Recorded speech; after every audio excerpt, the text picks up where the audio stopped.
പ്രവാസികൾക്കും തിരിച്ചെത്തിയ പ്രവാസികൾക്കുമായി സംരംഭകത്വ ശില്പശാല നടത്തി. നോർക്ക റൂട്ട്സും സെന്റർ ഫോർ മാനേജ്മെന്റ് ഡെവലപ്മെന്റും സംയുക്തമായി ഓച്ചിറയിലാണ് ശില്പശാല സംഘടിപ്പിച്ചത്. കൊല്ലം ജില്ലയിൽ 2 വർഷത്തിൽ കൂടുതൽ വിദേശത്ത് ജോലി ചെയ്ത് നാട്ടിൽ സ്ഥിരതാമസമാക്കിയവർക്ക് സ്വയം തൊഴിലും സംരംഭങ്ങളും ആരംഭിക്കാനും നിലവിലുള്ളവ വിപുലീകരിക്കാനുമുള്ള പദ്ധതി ശില്പശാലയിൽ വിശദീകരിച്ചു. 1500 പുതിയ സംരംഭകരെ സൃഷ്ടിക്കുകയാണ് ലക്ഷ്യം.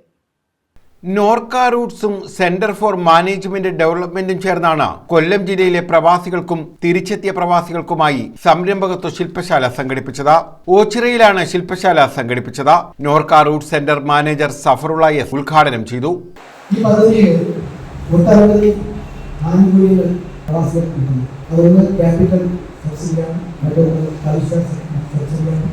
മറ്റൊരു നമ്മൾ മനസ്സിലാക്കേണ്ട കാര്യം, ഇത് ഒരിക്കലും നോർക്കയോ ഗവൺമെന്റോ പരിപാടിയില്ല.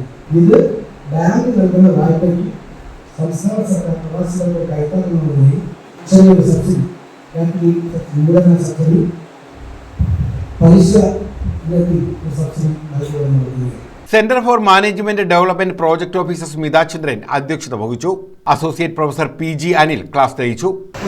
കേരളത്തിലെ ഗവൺമെന്റ് എല്ലാ സാമ്പത്തിക പ്രതിസന്ധിയും ഫേസ് ചെയ്യുന്ന ഈ സമയത്ത് പോലും ഈ വർഷവും ഏതാണ്ട് 25 കോടിയോളം രൂപ ബജറ്റിൽ ഈ സ്കീമിന്റെ ഭാഗമായി പ്രവാസികൾക്ക് സബ്സിഡി വിതരണം ചെയ്യാൻ വേണ്ടി നീക്കിയിരുത്തിയിരുന്നു. വർഷങ്ങളിലേതുപോലെ തന്നെ എല്ലാ സാമ്പത്തിക പ്രതിസന്ധികളിലും 10 കോടി രൂപ പ്രവാസികൾക്ക് വേണ്ടി ഈ സ്കീമിന്റെ ഭാഗമായി സബ്സിഡി വിതരണം ചെയ്യാൻ വേണ്ടി നടത്തിയിരുന്നു. പക്ഷേ ഈ സബ്സിഡി വിതരണം ചെയ്യണമെങ്കിൽ അത് നമ്മുടെ ഓരോരുത്തരുടെയും പ്രോജക്റ്റുകളുടെ ധനപരമായിട്ടുള്ള ആരോഗ്യത്തിന്റെ ബേസിലായിരിക്കും ഈ സബ്സിഡികൾ റിലീസ് ചെയ്യുന്നത്. Rajendran Kulangara, Babis Vijayan, AR Zainuddin, Santhosh Manav Chathannoor, Ajith Ibrahim, Nandakumar SJ, Ananthu BL, Shiji V എന്നിവർ പങ്കെടുത്തു.